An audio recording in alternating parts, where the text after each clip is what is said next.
There is systemic racism in this country, and people of color are paying a terrible price because of it. The elites who have instigated this moral crime deserve to be exposed for what they've done. The sooner we call attention to them, the sooner we expose their regressive ideas, the sooner we live in a more just society. No truth, no peace. Here's how bad it is. At Columbia University, Black students have a separate graduation from white students. In many other colleges, Black students are encouraged to live in their own separate dorms.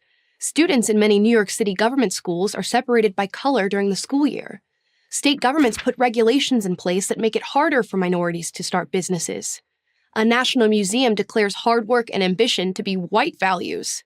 One of America's two major political parties assumes that many Black people are incapable of obtaining a driver's license or an ID card. In Oregon, Black students are told that math is a white construct, all but guaranteeing failure in this essential skill. In Baltimore, less than 10% of minority students can read at grade level, all but guaranteeing failure in this essential skill. In Oakland, no student is allowed to get a D or an F. Instead, everyone is simply promoted to the next grade whether they know the material or not. City councils demonize their own police departments, then vote to cut police budgets. Crime and murder skyrocket. The victims are almost all minorities. Prosecutors refuse to prosecute hardened criminals. Instead, they let the criminals back on the streets to prey on law-abiding, hard-working citizens, again, mostly Black people. That's only a few of many examples. It's shocking, but commonplace. Every day in every major city, people of color are living in this oppressive, patronizing environment. These prejudices, literally prejudgments, make it more and more difficult for Black people and other minorities to improve their lives, the very opposite of what the goal should be. In other words, the very people claiming to have Black people's and minorities' best interest at heart are instituting the very policies and attitudes that are holding them back. Sounds like systemic racism to me. And it makes you think that we're not moving forward as a pluralistic, equal opportunity nation, but backward into Jim Crow. Now, here's the kicker. It's not those horrible, nasty, bigoted, misogynistic, authoritarian nationalists on the right who are imposing these crushing rules and policy prescriptions. It's the woke left, the side that I revered as a beacon of tolerance, the side that I thought was on the right side of history up until a few years ago. In fact, I was so committed I got a Black Lives Matter tattoo. I still have it. But then I had to face reality. It's the ideology of the left that has set back young students of color with lower education standards, that calls for pulling cops out of high-crime areas and replacing them with social workers, that states that skin color is more important than character, more important than anything.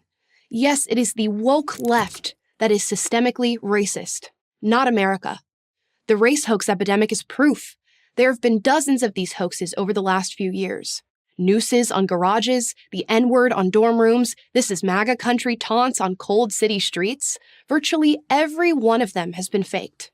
The demand for racism exceeds the supply.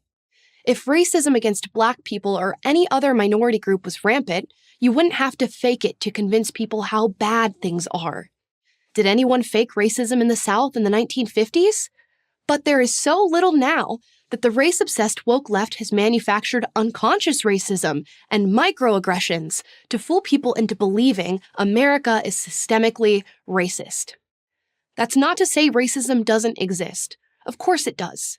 There will always be small-minded people, but their numbers are as small as their minds. And in case you're thinking of George Floyd, please know that even Minnesota's leftist attorney general admitted the incident had nothing to do with Floyd being Black. My father and millions of Africans didn't immigrate to America so that they could live in a racist society. They immigrated so that they could have opportunities that were only available to them here. So, to all the leftists out there, I understand why you believe what you believe. I was once one of you. But it's time to ask yourself some questions.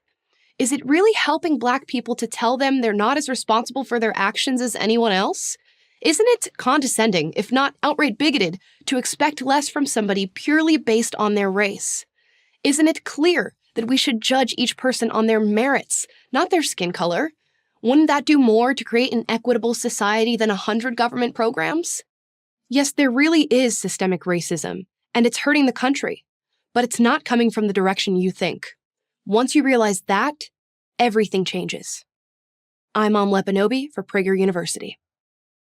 Olá pessoal, tudo bem? Aqui é o Tradutor. Eu tô passando para te avisar que eu tô numa campanha para conseguir pelo menos mais 9 apoiadores. Esse canal não monetizado, então totalmente depende de você. Eu preciso muito do seu apoio para manter esse canal atualizado e vivo, né, no ar. Os links para apoiar esse nosso projeto estão na descrição desse vídeo e no comentário fixado. Então é muito fácil e muito simples de apoiar. É graças a essas pessoas incríveis que eu posso estar trazendo conteúdo para vocês. E é isso aí, pessoal. Não se esqueçam de deixar seu like, seu comentário e até mais. Fui! Grande abraço.